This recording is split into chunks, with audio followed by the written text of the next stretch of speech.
Become the best version of yourself at work, at home, and everywhere in between. You're listening to All We Know About the Stuff We Know.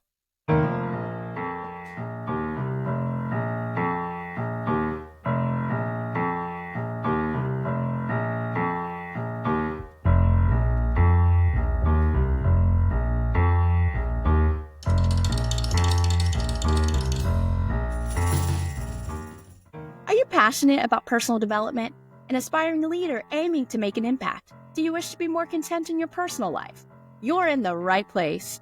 All We Know About the Stuff We Know is a podcast presented by Focus Tools and hosted by Ashley Martin and Dave Osgood.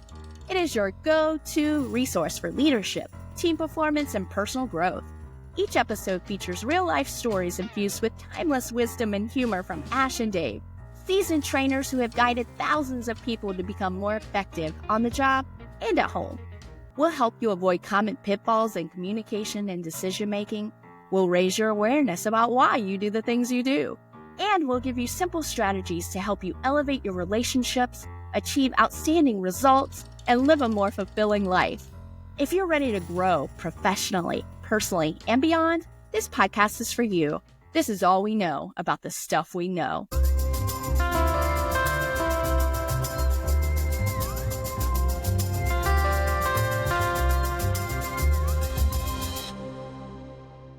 La la la la la la la la la la la la la la la La la la la la. What? Okay, well, I'll save my comment for when we go live. We're on. I figured I had enough time waiting for you. I'm good. I'm so good. I want to know, why are you overdressed? Like, hasn't summer hit in Minnesota? Summer hit and then decided it had enough and departed quickly. Deuces. And as I speak, we're on our second inch of rain and struggling to get to 45 degrees. Yeah. It's like I got a river outside. A river's running through it. A river's running through my front yard. Brad Pitt in his hot days. Let's talk about that. Oh my gosh. Yeah. Let's not talk about that. Let's talk about your outfit. Is this your ode to Cleopatra? Yes. Is that what this is today? Yes. Ode to Cleopatra. You know, if it's ruffly and feminine, it's kind of my vibe. And I've had it for about a year and I've worn it 3 times. Haven't washed it yet because, like, how do you even wash this? You can't. You can't. You can't. So you take it out back and you hose it down. Then you line dry it. That's what you do with it. Yeah. And then just iron. I don't want to iron it. That's the thing. I'm like, is it wrinkly? I don't know. We can only see me from this half up anyway. It's fine. I ironed a shirt for the first time in about 5 years over the weekend because we went to this gala for the Leukemia and Lymphoma Society. I won't give you the whole background of it, but our friends Tim and Terry, they bought a table at the Leukemia and Lymphoma Society because they have a good friend who recently was declared cancer-free from stage 4 lymphoma. And so they had a big gala. And so, I had to wear a coat and tie and everything. And I'm like, okay, where's my ties? Oops, better buy one. Okay, where are my dress shirts? Oops, better buy one. And then, oops, dress shirt comes. I got to wash it. Oops, I got to iron it. Where's the iron? I don't know. Let's find it. So we had a great time. Okay, listen, you haven't ironed because it's not like Mary is ironing it for you. It's because you haven't a need to wear clothes that are pressed. Is that correct? That's correct. In my earliest days of my career, and I'm not going to bore you with this, but I worked in downtown Minneapolis at a different company, big company, and it was suit and tie every day. And so I had my 5 suits, my Monday suit, my Tuesday suit, et cetera, and then the shirts and then the ties. And back then, my buddy Bill and I, I think you're going to meet Bill in a future episode. We used to, for fun, this is how sad we were, that for fun, on our lunch hour in downtown Minneapolis, we used to go down to Dayton's department store and look at neckties.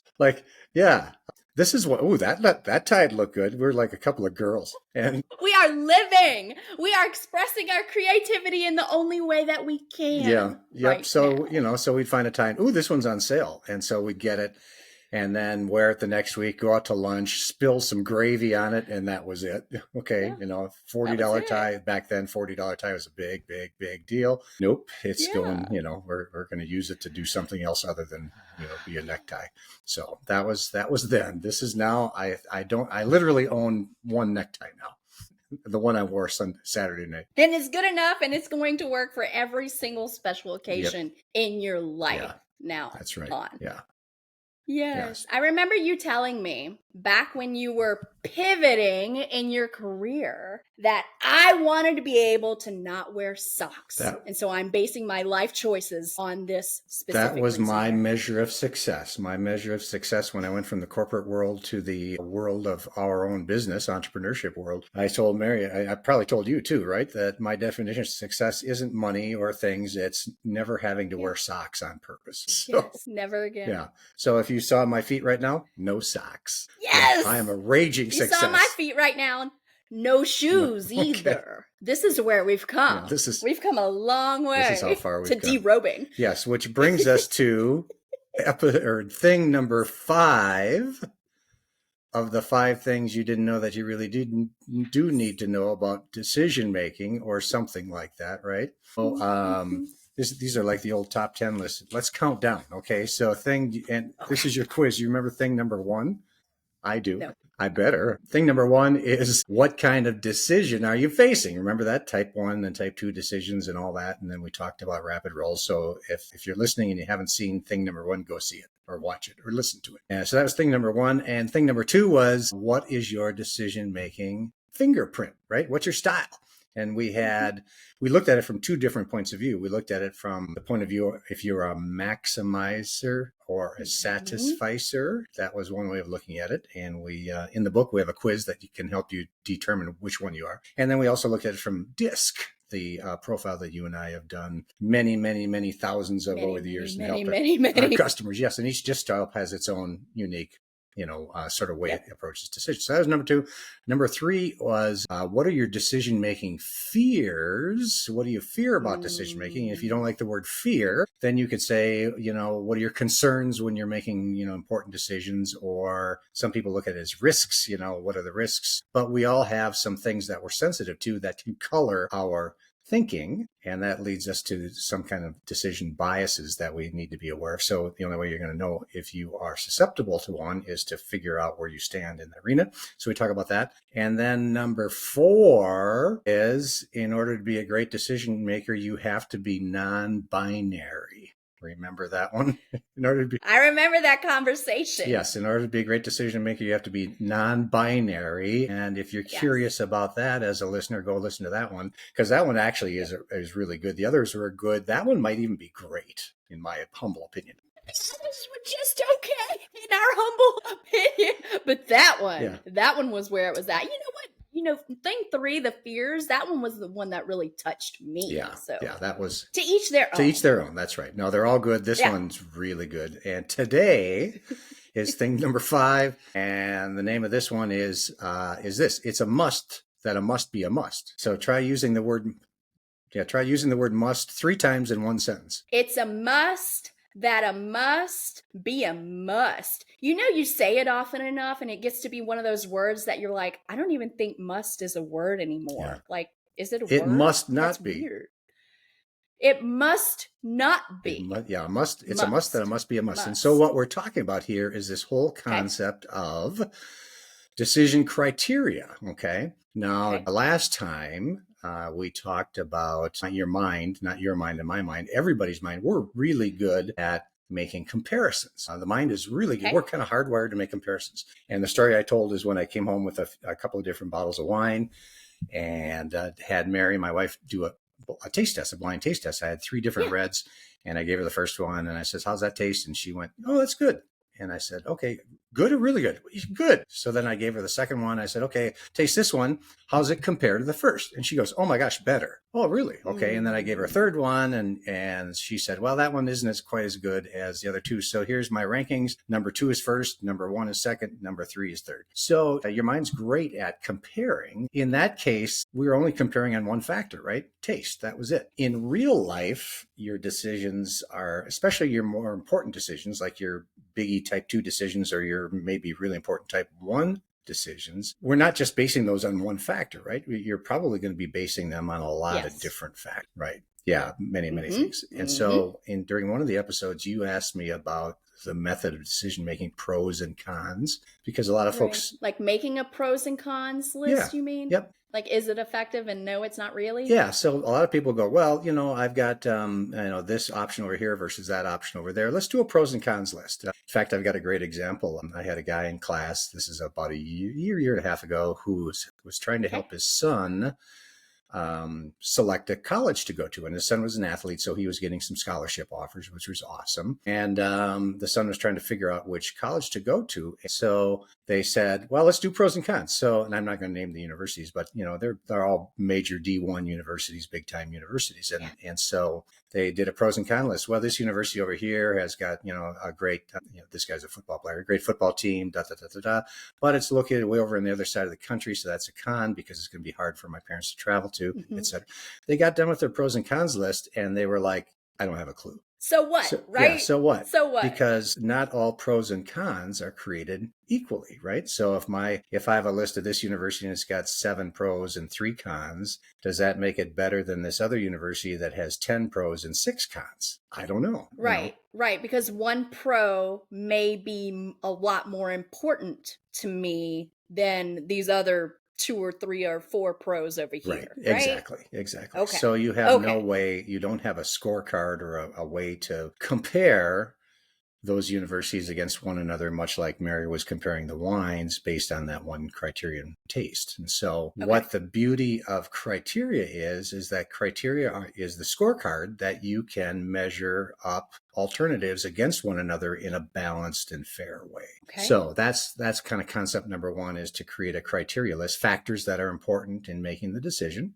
And then principle number 2 is separate that list of factors, of criteria, into 2 categories. Category number 1 are musts and category number 2 are wants. And so when we go about helping somebody make an important decision, the first thing we do is to make sure that the decision is stated in a way that creates options. We talked about that last time. And then once we figure out what that decision objective is, then we help the person with criteria list. Okay, what are the important factors in making the decision? And then let's put those factors, once we figure out the list, put them in one of 2 categories, musts versus wants. Okay. All right. So you're wondering, well, what differentiates a must from a want? Right? No, I'm actually thinking, okay, what are the decisions that I've made in my life, these big decisions, and did I actually do it that way? Because I don't think I did. Yeah, so let's talk about, you've been in this house now for how many years? 2 years? 2 years almost. 2 years. Yes. So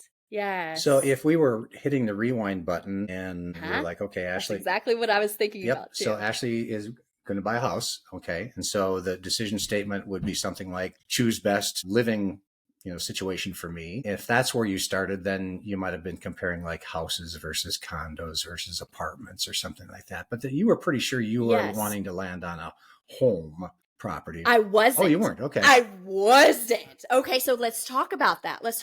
Because I had to back up and say, choose best place for Ashley to live. And I had to be open to that because I wasn't sure I wanted to take a lot of money and dump it into a home. All right. Okay, so I actually backed up and said, what is the best thing that I want to do with this money? Do I want to save it? Do I want to invest it? Do I want to put it into a house? Do I want to put it into something else? How secure and like fixed do I want to be? Yeah.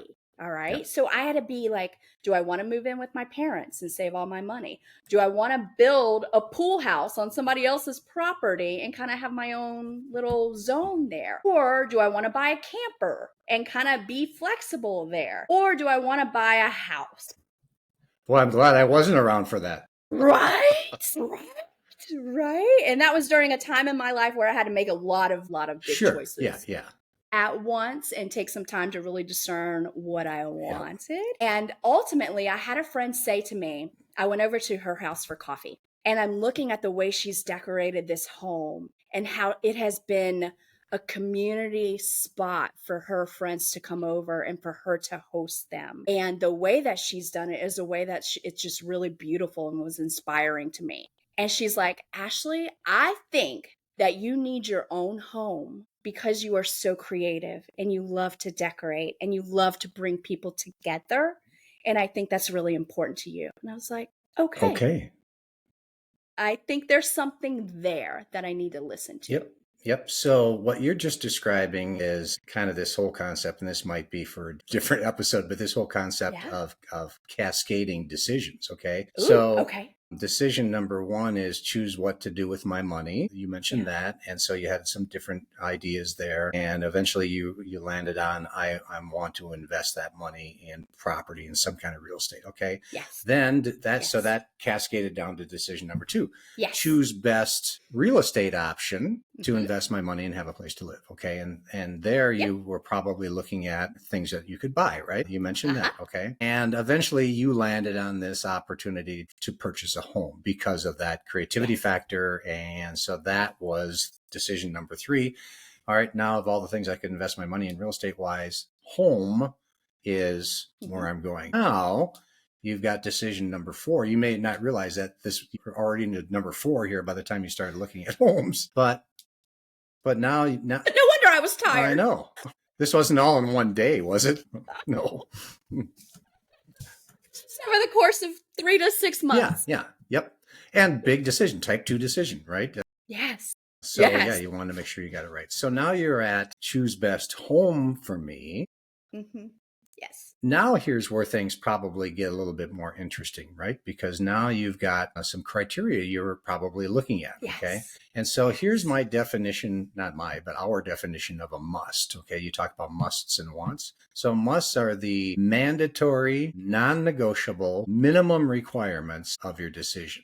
Okay. So musts basically are those things that are mandatories. You can't live without them. And in fact, if an alternative doesn't meet a must, you don't look at it, okay? Because they're minimum requirements. So musts in the case of a home are probably things like money, Yes. X amount Yes. or cheaper, whether it's total price or whether it's monthly or however you're measuring the money component. They might be specifications like minimum 2-bedroom or maximum X number of feet. They might be something like that. They might be time related, must be able to occupy by X, close by X. Maybe that's a must, maybe it's a want. It could be location. Okay.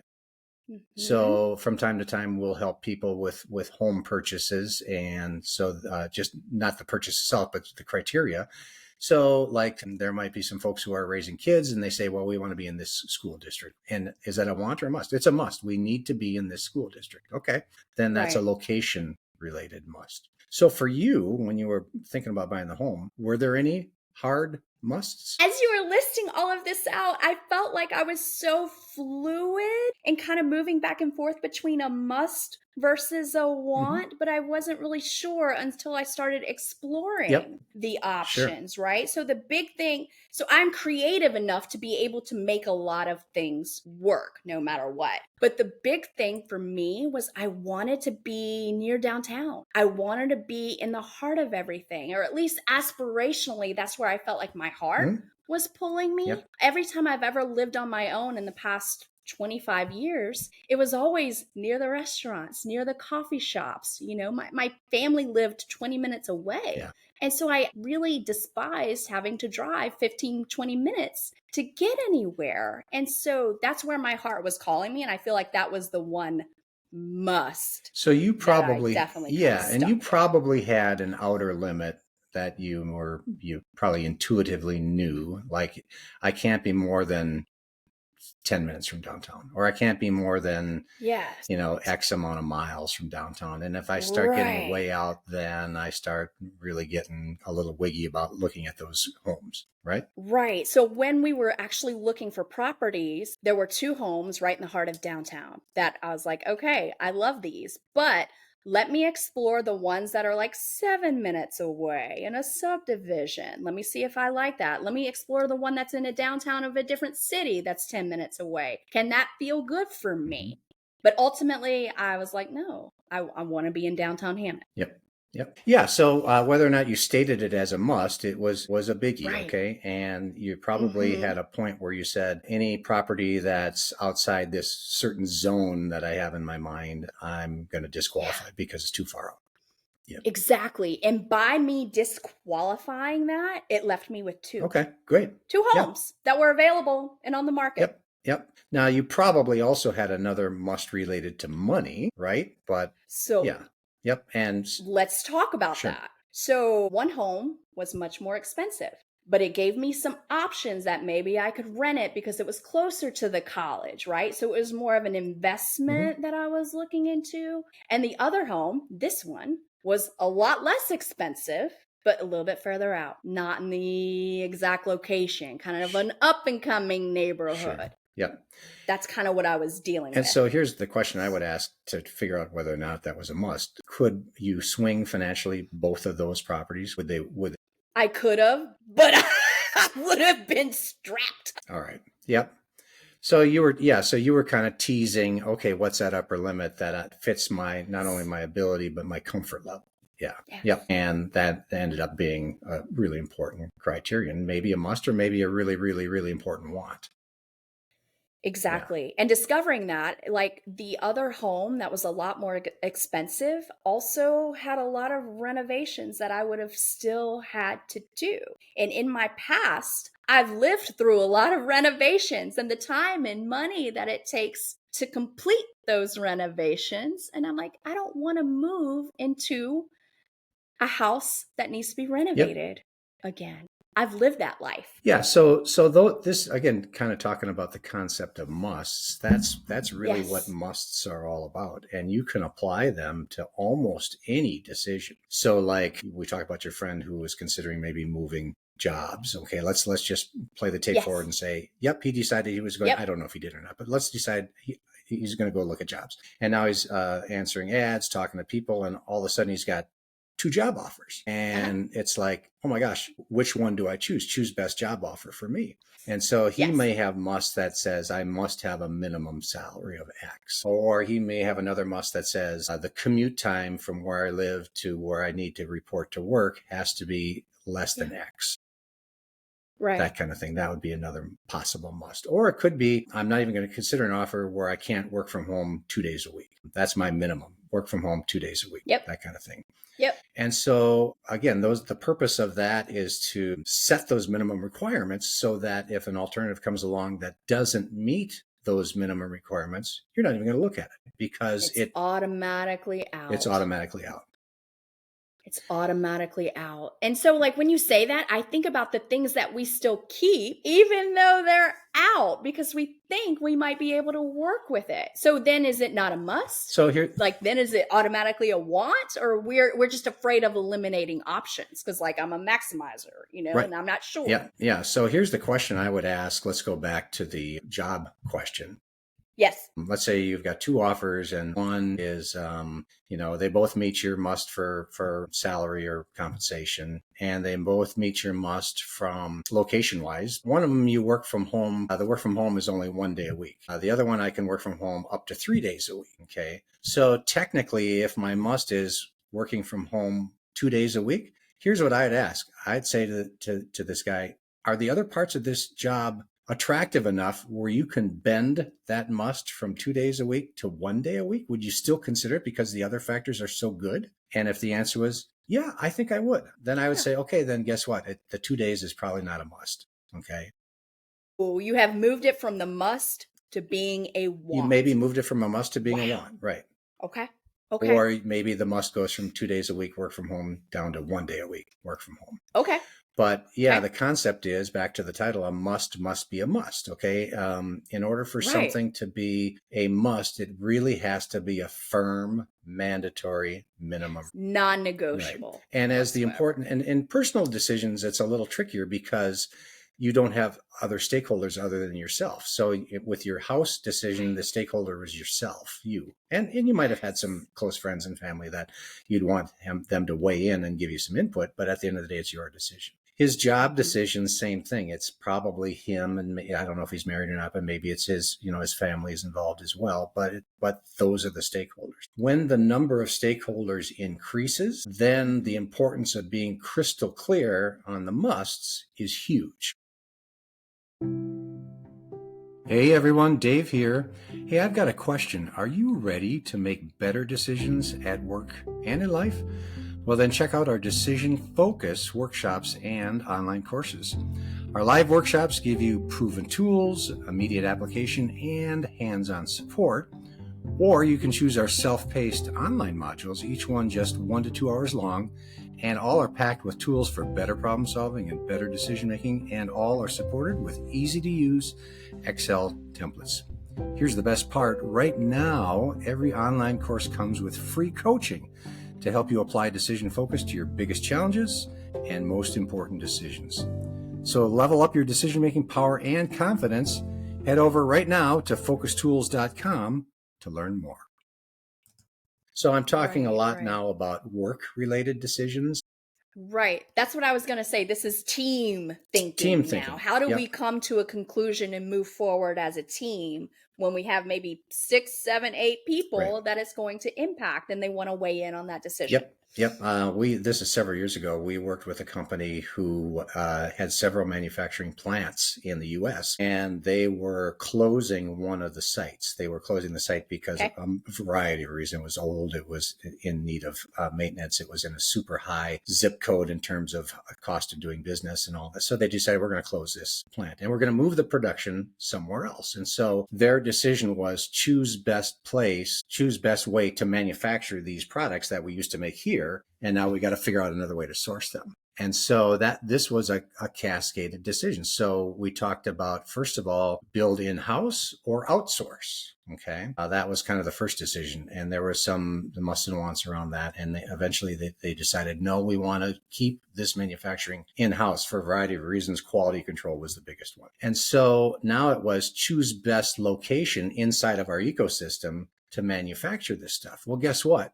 This big company, billions of dollar company, and they've got several plants all over the United States. Each plant manager was weighing in. I think my site is ideal for this manufacturing because of this, this, and that. And, think of the jobs it would bring to our area and think of how good that would be for us, AKA me, the plant manager. And so you had all these plant managers lobbying for the increased production, and the vice president of the division that oversaw this, he was like, I don't know, we got to come up with a method that makes sense because you've got people lobbying and you've got a little bit of politicalizing going on for this decision. Yeah. Right. How many people or plant managers are we talking about? Is this like 30 or is this like 10? No, in that case, there was like 5.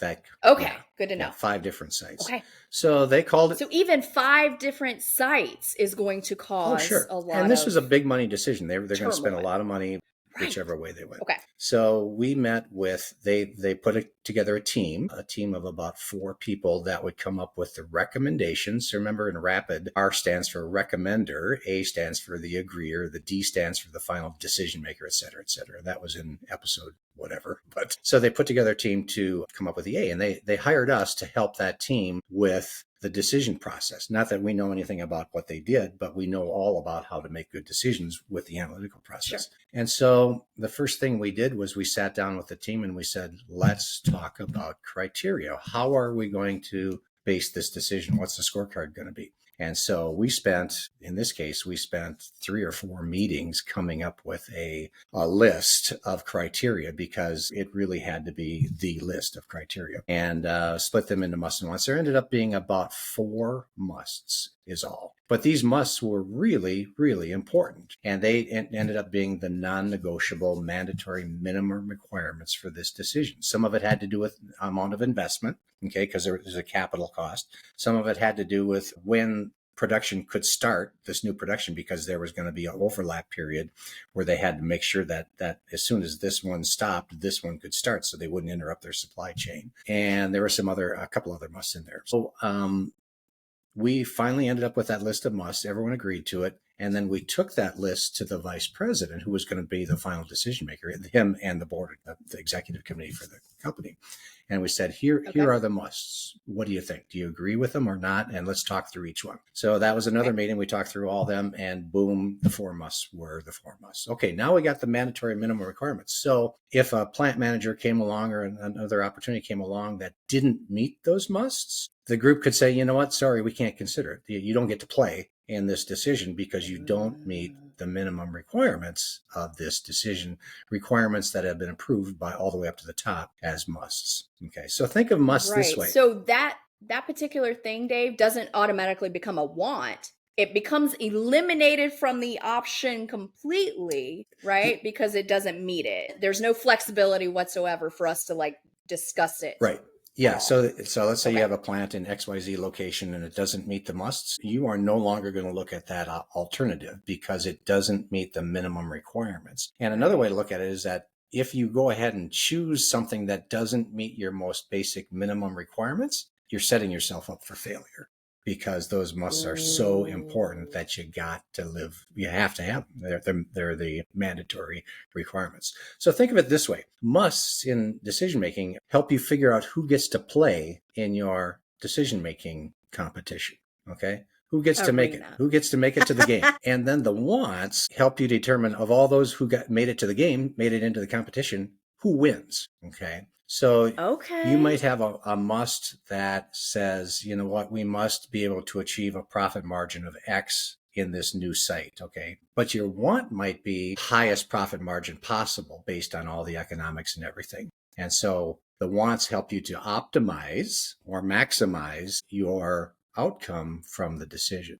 Yeah. I see. Okay, so based upon my house, my must was I needed to be around community who supported and loved me, which was mainly going to be my family in the South that I haven't seen for 15 years. Yep. That is my must. You needed to be in that proximity. Want, yes, in that proximity, near my family. Yeah. And my want was as close to downtown as possible. Yeah. So then I would say for your must, I would have to go one step further and say, okay, near your family, you got to put a measurement on that. What do you mean by near your family? Would that be in Dallas? And no, because you're near New Orleans, right? Yeah. So I'd have to say, all right, give me the boundary then. Give me the boundary. Okay. And then maybe I have to be in these 4 counties, or it could be, something else, but you have to be able to set that. Now, again, for a one-person decision, maybe not that important that you're crystal clear on that. Sure. But with a decision that involves many, yes, you need to be crystal clear on what the must is, how you're going to measure it, and how you're going to know if something doesn't meet that must or not. Right. Yeah. Okay. Yep. Thank you. Yes. Not 15 hours away. Right. Yeah. More like 20 to 30 minutes away. Yeah. However you're measuring it. Yeah. Okay. Got it. So again, this becomes more important when the stakes rise, the value of the decision gets more important, more people get involved, that kind of thing. And so when we work with organizations and for business decisions, that's our job to make sure they're crystal clear on those musts, and those musts are truly, truly meaningful for the decision, and that there's transparency on what those musts are. So people who are involved in the decision or who are stakeholders in the decision know what those musts are. And then we can move to the wants. And so wants are, like I said, all the other important factors that make the decision as optimal as it can be, the outcome of the decision optimal as it can be. So let's take back to your friend who's looking for a new job. If he's weighing job offers, then he might look at some of the other intangibles as wants, maybe the benefits, the flexibility, the room for opportunity for growth, the culture of the organization from what he can tell. The people he's working with, he gets along with well. The role that he's doing isn't the same as before. He has more impact in it. Yes. Yeah. So again, all those could be stated as wants, and some of those wants are going to be more important than others. And so that's part of the process also, is attaching values to those wants. And so now what you've done, once you've figured out your musts and wants, you've set up a scorecard that you can measure each of the alternatives against one another in a uniform, unbiased, objective way. And that's the job of this process, is to be able to do that. Right. So we've taken the pros and cons list and all these things that we desire in our life. Here's a pro against it. Here's a pro for it. Here's a con against it. And you've separated in the must, like these are the minimal, non-negotiable.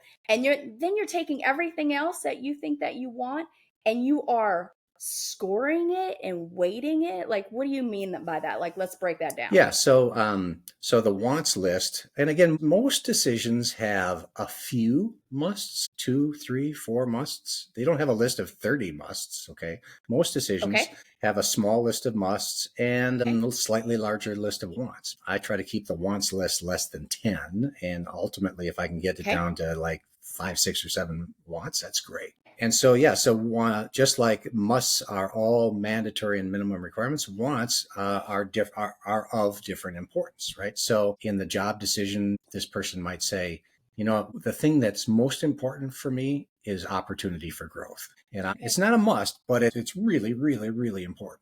And so if I find an alternative that gives me that opportunity much more than another one, I am going to give that alternative a lot more credit. Okay, I'm going to give that alternative a lot more weight in my final decision than I would the other one. In fact, I actually helped another guy that I went to college with, who I reconnected with a few years ago. His daughter worked for a consulting company, and she was weighing a decision from one of the big three, I think it was, something like that. And I kind of came out of nowhere, and she was like, oh my gosh, should I stay in my job or not? And one of her biggest factors was opportunity for growth. And she's young, single, she could travel. This organization gave her an amazing opportunity to propel her career. It meant travel. It meant changing jobs probably every 2 to 3 years. And she was like, yeah, let's do it. Let's go for it. So that was 2.5 years ago, and she's loving it. She's absolutely, because she found the opportunity that matched up not only with her must, but what her true wants were.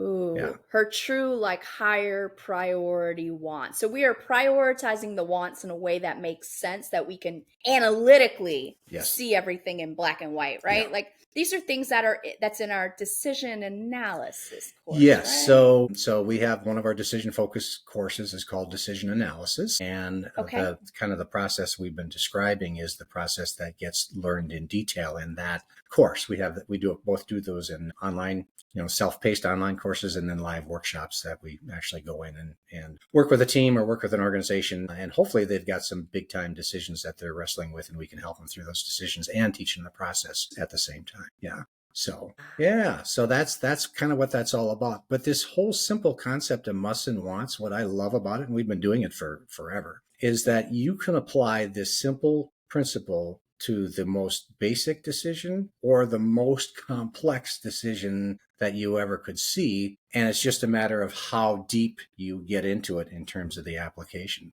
So a simple decision might be, hey, I'm looking for a new e-bike, and I want to make sure I get the right one for me. So I might have a must and a couple of wants, and there you go. And bang, I've looked at 2 or 3 and I bought my new e-bike, and I'm a happy camper.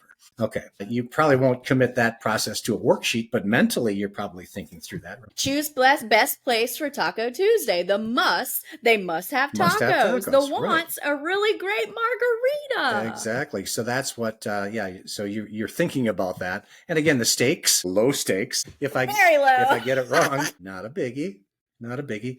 But now I'll flip over to the other end of it, because this has happened quite a fair number of years ago, but we were asked to help an organization who was a supplier to Boeing, the aviation company. They were introducing a new line of jumbo jets, and this company was responsible to build the aviation system for this new line of jumbo jets for Boeing. And so options were crazy. It was like, okay, take the current aviation system in the prior generation and upgrade it, or take the current aviation system and jump the technology 2 generations and apply this next, way over here, generation. The third option was scrap it all and build a new one from scratch. A fourth one was, jerry rig a little from this one, a little from that one, .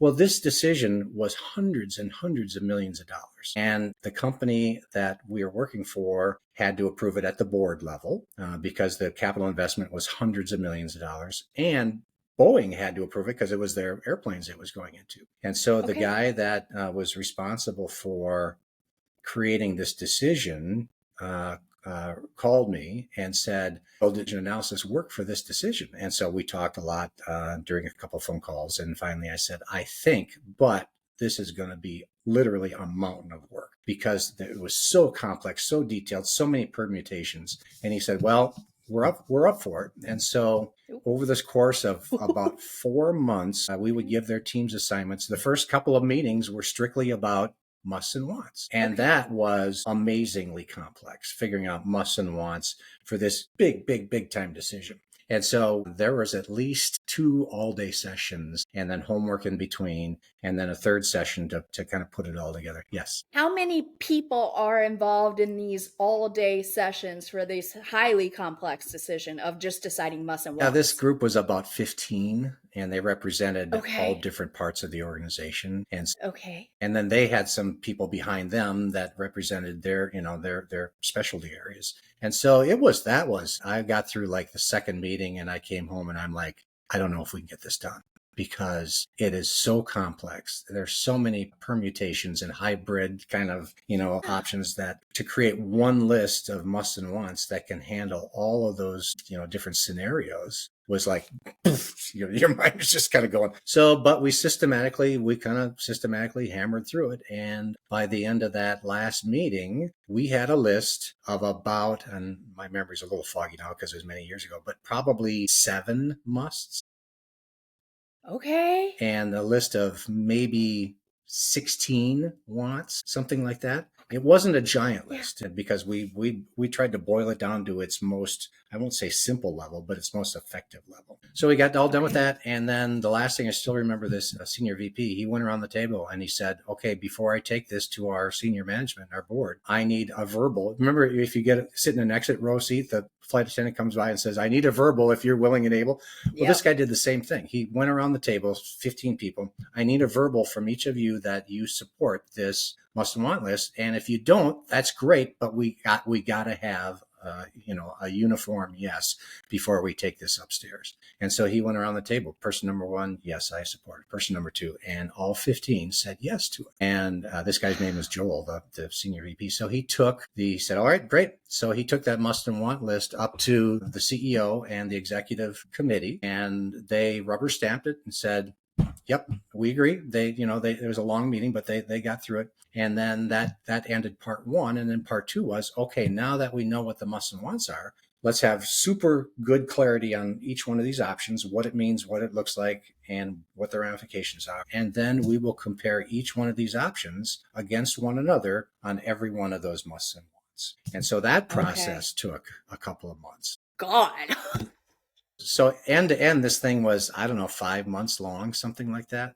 But at the end of the day, they had their final choice, their best choice. Same thing. Everyone agreed with it. Their executive team agreed with it. They took it to Boeing, and Boeing said yes. And off they went. What? Yeah. And so it turned out to be a really, really cool success. And Boeing, that aviation system served them very well for a couple of different generations of jets. And I think they've recently maybe retired it because the technology's now, moved on. But, the amazing part of all that was that we have this simple concept of musts and wants, alternatives clearly laid out, a clear decision statement, clarity on musts and wants, how we're going to measure them, how we're going to know what's good, what's better, what's best, and then comparing the alternatives against that list to come up with a best choice, or at least a best recommended choice. Now, there's one other part to this whole analysis. So if you take the training or go to the online course, you'll see there's the risk assessment part of it. The question of what can go wrong if we go with this direction versus that direction. And that's all about looking at the negative downside that we may not have considered in the decision process. So, yeah. So you've depicted this process of the important people coming together and taking the time to weigh everything out effectively so that we all are in unison on it, and we have prioritized everything effectively, and we have done this to ensure the success of the decision. Right. Yep. Right? Yeah. Yeah. And again, it all depends on how important the decision is, how much money you're throwing around, who's involved. Yep. What the downside is, because if it's a type 1 decision that you can pivot from, well, then you're not going to spend that much time getting formal, but you're still probably going to think through the ideas of musts and wants and looking at options and so forth, and have that in your head as you're comparing things. Yeah. So, yeah. Whew. Yeah, I know. A lot of work.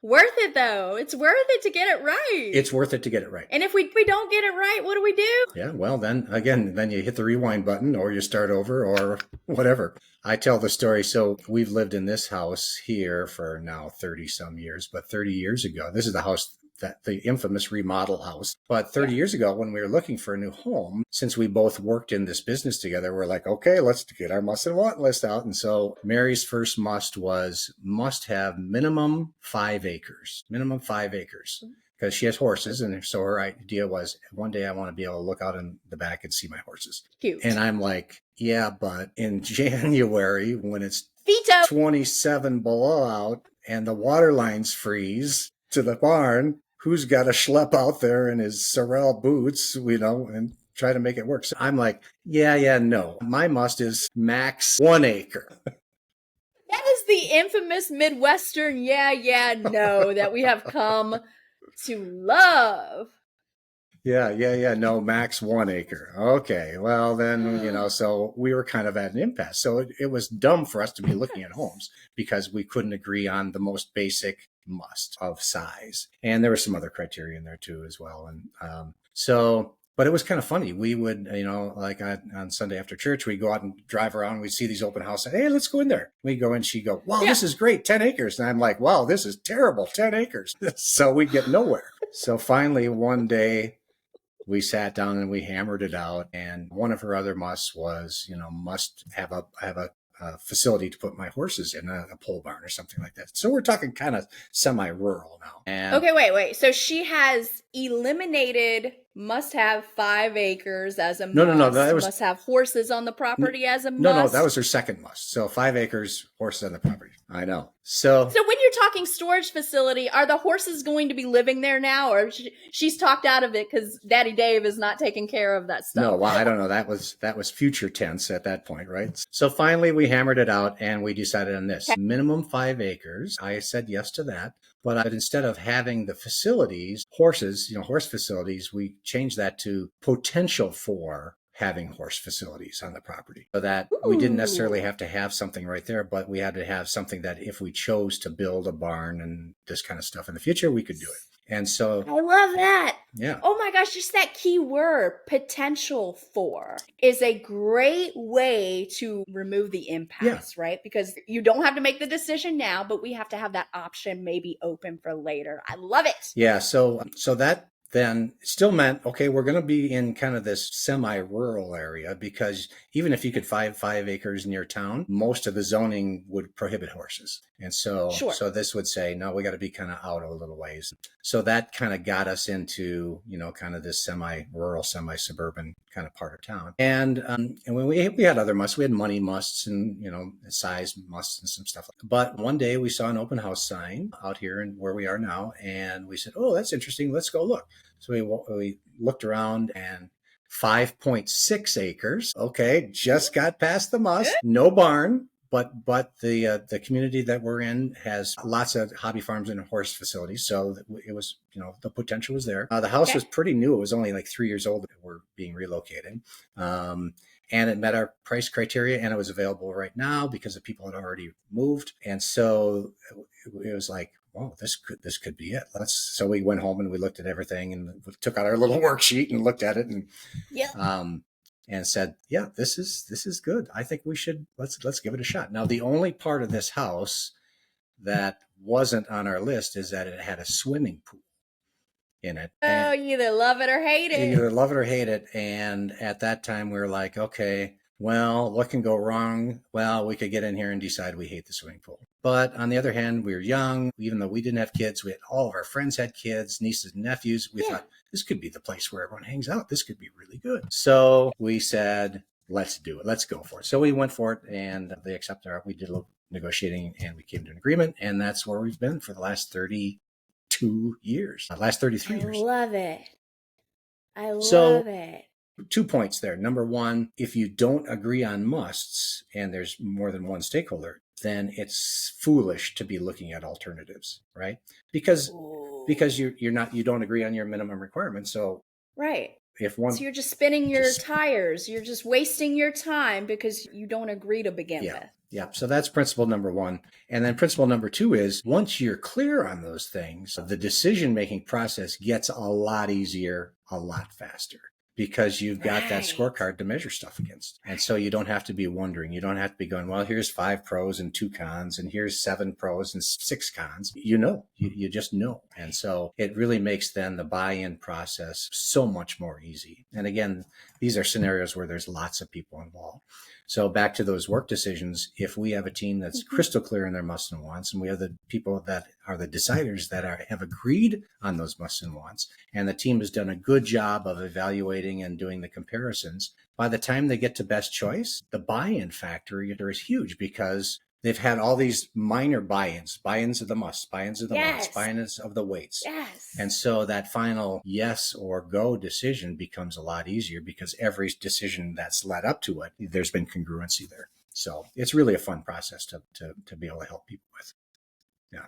You've depicted the importance of moving forward with clarity rather than moving forward through mud, because that's going to impact your life. Yeah. It's going to impact your work. It's going to impact that final decision and make everything worse if you are not crystal clear. So there you go. So that's thing number 5 of the 5 things you would need to know that you might not have known about making really, really good decisions. And if this has piqued your curiosity, there's 2 ways to learn more. Number 1, our ebook, right? So what's that all about? 5. Yeah, 5 things. 5 things you need to know about decision making. So yes, we've covered a few podcasts over these 5 things. And if you want to dive a little bit deeper, but not kill yourself, it's a quick 20-minute read. And it's at our website at www.focustools/5things. Yes, so that's the first thing. And then if you want to dive deeper, you can go online and grab one of our decision-making courses. And the current course right now is called Decision Analysis. And then we're going to be authoring a new course called Mastering Decisions, which goes a little deeper, maybe a little bit more on the full spectrum of decision-making, work, home, and other, that kind of thing. But those are our online courses. And then we also do workshops, right? Yes, I love these workshops because you get everybody together either virtually or in person. And we walk you through this decision-making process, whether it's a major decision, whether it's a crazy, messy situation, or whether we are trying to prevent problems in the future. There's a few different opportunities for team leaders to take their teams through these workshops. Yep, and we just started something special here for the next little while, a special offer that says if you enroll in one of these, we're going to offer you free coaching. So to help you, let's say you're wrestling with a big decision and you've taken the online course and you go, okay, I still want to run this past somebody. You and I are there to help them, coach them live, okay, whether it's on a Zoom call or whether we do something. Live. Yeah. With that particular decision at no extra charge. So that's our little incentive to check out the courses and see what you think. Definitely. Yes. So please check them out. And we'll also put those links in the show notes for you if you want to learn more. Put those links in the show notes. There you go. Yes, Whoa, that's 5 Dave. things. That's what is that? That's the first series. Now the second series. Tell us about the second series, Dave. What are we calling the second series? The second series, we're going to be talking to 3 individuals who represent decision-making and leadership and kind of a team orientation at the highest levels. And one is going to represent corporate America, our friend Tim, who managed an organization of over 10,000 people, and hear his story, which is amazing. We're also going to explore the nonprofit world, and that's our friend Josh, who's the CEO of a big and getting bigger nationwide nonprofit, and how that environment, how decision-making and relationships and everything work in that environment. And then the third person we're going to talk to is going to represent the world of entrepreneurship, the world of creating, building, fixing, buying, selling businesses. Woo! And that's our friend Frank, and he's going to talk about, how decisions get made in that realm. And you're going to find some things that are way different in each one of those environments, but you're also going to find some things that are pretty much the same in each of those environments. So that's going to be kind of the next area that we explore in upcoming episodes. Awesome. Well, if you're not excited, you are not invited. And you have a Taco Tuesday today, right? I do have a Taco Tuesday. Do you have a joke for us today that we can end with all you know about the stuff you know? Well, it's not a joke. It's kind of a sad story. So I got home yesterday and walked in and saw my wife slightly drunk. Is this from the 3 wines you had her sampling? Slightly drunk. And she's looking at the TV and she's yelling at it. She's yelling, "Don't go in there. Don't go in that church, you moron. It turns out she was watching our wedding video again.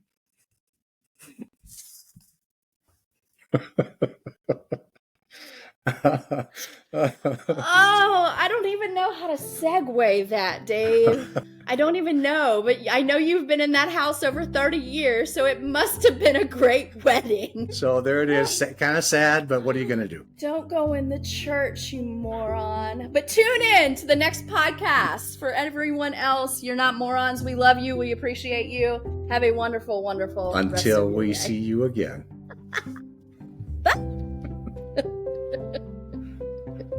That's it for this episode of All We Know About the Stuff We Know. If today's show got you thinking and you want to learn more, grab our ebook, 5 Things You Need to Know About Making Decisions. It's short, powerful, like me, and packed with stuff you can actually use. It's our practical guide to help you make smarter moves. You can find it and download it at focustools.com/5things. That's focustools.com/5things.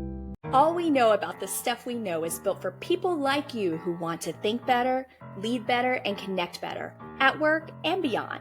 If this show has sparked new ideas or helped you navigate something really challenging in your life, we'd love to connect with you. Follow us on Instagram at The Stuff We Know Show, or get in touch with us on the web at www.focustools.com. Like what you're hearing? Let us know. Leave a review. It takes 30 seconds and makes a huge difference. Your engagement helps more people find us, and it helps us keep bringing you the good stuff. And hey, make sure to hit subscribe so you don't miss what's coming up. See you next time for All We Know About the Stuff We Know.